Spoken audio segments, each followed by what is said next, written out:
प्यारे दोस्तों, अस्सलाम वालेकुम। एक और वाक़ये के साथ जवाद अहमद आपकी खिदमत में हाजिर है। ये लिखते हैं कि आयतल कुर्सी पढ़ने की आदत कितनी फ़ायदेमंद हो सकती है, इस वाक़ये ने मुझे सिखा दिया। ये लिखते हैं कि यह वाक़या मेरे वालिद साहब के साथ पेश आया था।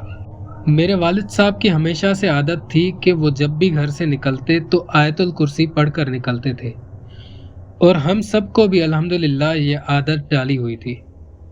मेरे वालिद साहब सरकारी मुलाजिम थे, एक बड़े अफसर के पर्सनल ड्राइवर थे, तो कभी वापसी घर जल्दी आ जाते थे और कभी रात को देर से वापस आते थे। अब उस रात भी उन्हें वापस आते आते देर हो गई थी और लोकल सवारी के आने के चांसेस भी बहुत कम थे। तो इन्होंने रास्ते में रोड के बिल्कुल बीच में एक बहुत बड़ा टेंट लगा देखा। किसी की शादी थी या वलीमा था, कुछ भी। अब मेरे वालिद साहब परेशान हो गए, क्योंकि अगर वो दूसरे रास्ते से जाते तो एक तो बहुत ज़्यादा देर हो जाती, और वो रास्ता भी ऐसा था कि बिल्कुल सुनसान। अक्सर उस रास्ते से काफ़ी लोगों के साथ लूट मार भी हो चुकी है। मेरे वालिद साहब आगे बढ़े और टेंट के पास एक बड़ी उम्र का शख्स खड़ा था। उससे मुखातिब होकर कहा और अपनी तमाम परेशानियां बताई, अपनी तमाम मजबूरियां बताई कि मुझे अगर यहाँ से गुजरने दिया जाए तो आपकी मेहरबानी होगी। तो उस शख्स ने जवाब में कहा कि वो तो ठीक है, हम आपको रास्ता दे देंगे, मगर ये जो आपके साथ दो लोग तलवारें लिए खड़े हैं, क्या ये भी आपके साथ जाएंगे क्या? मेरे वालिद साहब उसकी बात सुनकर बहुत हैरान हुए और पीछे देखकर बोले, कौन दो लोग? भाई मैं अकेला हूँ, बस मैं यहाँ से गुजरना चाहता हूँ।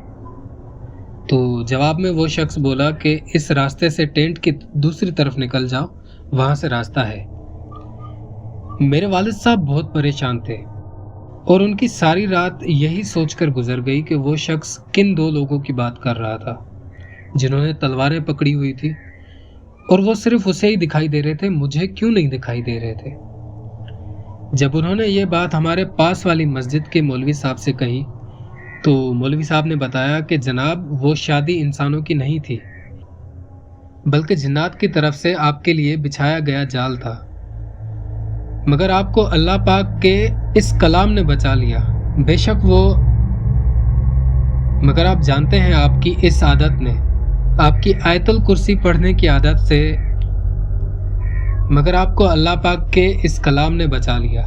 ये जो आप आयतुल कुर्सी का विर्द हमेशा करते रहते हैं ना, बेशक वो अपने बंदों की हिफाजत करता है। सुभान अल्लाह।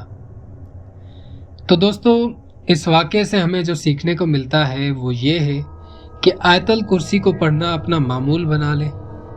जब घर से बाहर निकले या किसी ऐसी सुनसान और वीरान जगह से गुजरे तो आयतुल कुर्सी पढ़ लिया करें। उसकी बहुत सारी फजीलत है और अल्लाह पाक की तरफ से आपके लिए हिफाजत भेजी जाती है, जिसका आपने ज़िंदा सबूत ये इस वाक़ये में आपने सुना। मैं मिलूँगा आपसे एक और नई कहानी के साथ, एक नए वाक़ये के साथ। तब तक के लिए जवाद अहमद को दें इजाज़त। अल्लाह हाफिज़, अल्लाह निगहबान, फ़ी अमानिल्लाह।